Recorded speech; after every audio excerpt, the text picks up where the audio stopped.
It's a rare tradition this day and age to find any good games on the early access page, but when I first saw Meow Motors, I knew immediately that I saw a ton of potential.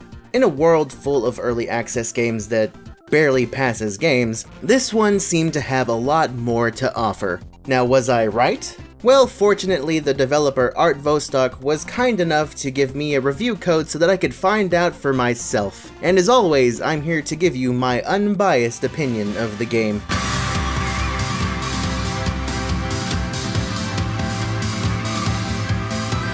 As Meow Motors starts off, we're greeted with a cute opening cutscene in the form of comic panels with some pretty well-made art. We meet our protagonist, Rocky, as his car gets totaled by the villainous Master Duke.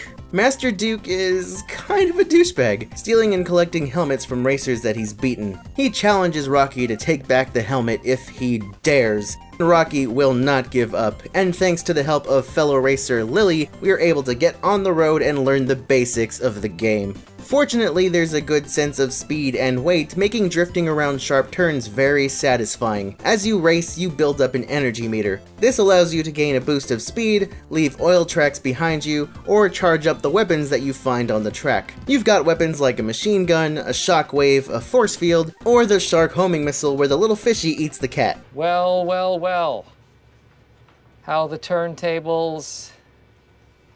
Strangely, getting hit by weapons really doesn't seem all that bad, at least at first. I mean, they basically just slow you down for a bit when you get hit, but you still continue moving just fine. The same can be said for obstacles on the track. You kinda just crash, but you go through it and keep moving. It's really not that bad. At least, that's how it seems at first. As you progress through the game and it gets more difficult, you could end up finding yourself being pelted with weapons. This adds to your vehicle's damage, which actually does accumulate as you take more and more hits, making your car run slower.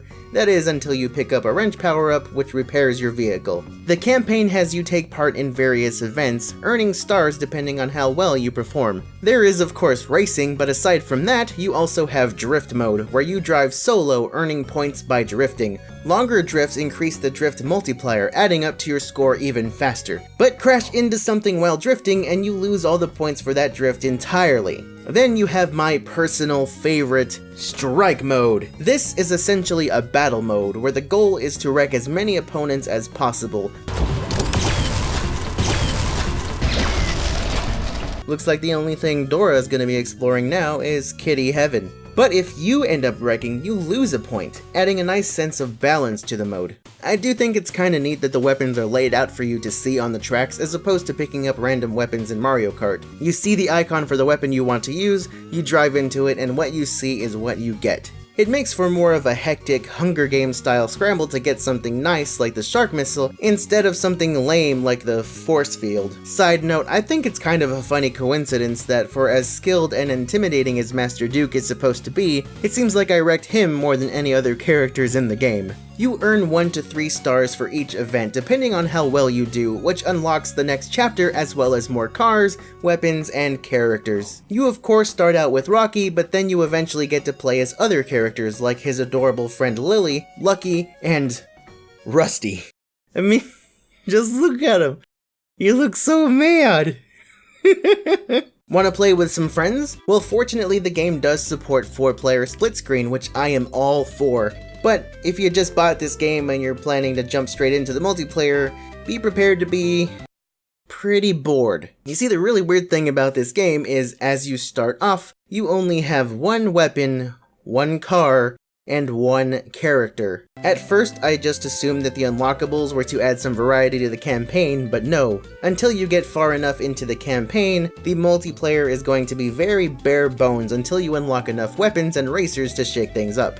This isn't a big deal, but to unlock these things you need to earn enough stars. As the campaign gets more and more difficult, earning stars gets to be more challenging. Which is nice considering the game does kinda start off a little too easy at first. But trust me, needing only 1 star in a certain chapter, I guess they're called, just to unlock the next character, only to fail to reach that 3-star goal in Drift over and over again, does get to be just a little bit frustrating. Just a smidge. I think this would be a better way of unlocking extra characters, as in, start us off with like 10 or so, and then make it a challenge to unlock an extra handful of characters, not the entire roster for the game. Combine that frustration with the increasing difficulty of the AI, add in more weapons for those AI opponents to use, and boy, there's nothing quite like being hit with a freeze ray every time you come up to a sharp corner later in the game!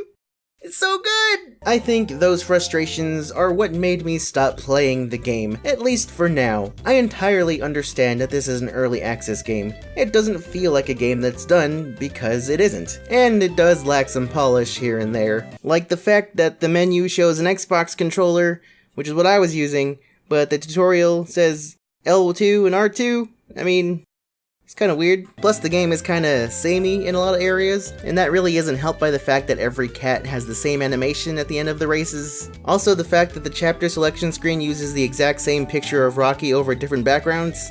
I mean, okay. That being said, even though it's an early access, it is being sold for money right now, so therefore it is not above criticism, and these are just the criticisms that I have for the game that I otherwise think is really great. The potential that I saw when I first looked at the game is still totally there. It's not only one of the more fun early access games I've played, it's also just really pretty. The game runs on Unreal Engine 4 and it shows. The bright colors, the detailed backgrounds, the tracks themselves are all polished and well made. The cars have nice little touches of detail and the characters, I mean, come on! It's a racing game with cats, how do you not love that?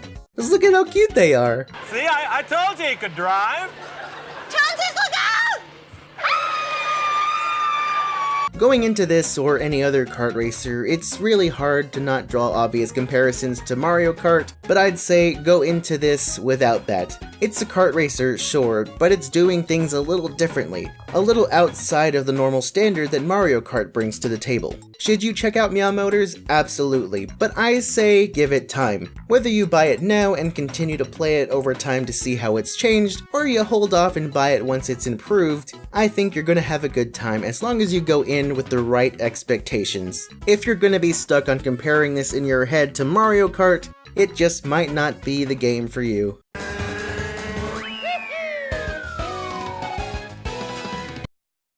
Sonic All-Stars Racing Transformed is better than Mario Kart anyway. Fight me! Hey everyone, I hope you liked this video. If you want to see some more cat games, I've got this video you can watch here, or you can watch this one instead, which probably doesn't have to do with cats, but it's another video you can watch. Also, consider subscribing, hit the like button, and share the video if you want. Anytime you do any of that, it is super helpful. Thanks so much. Bye-bye now.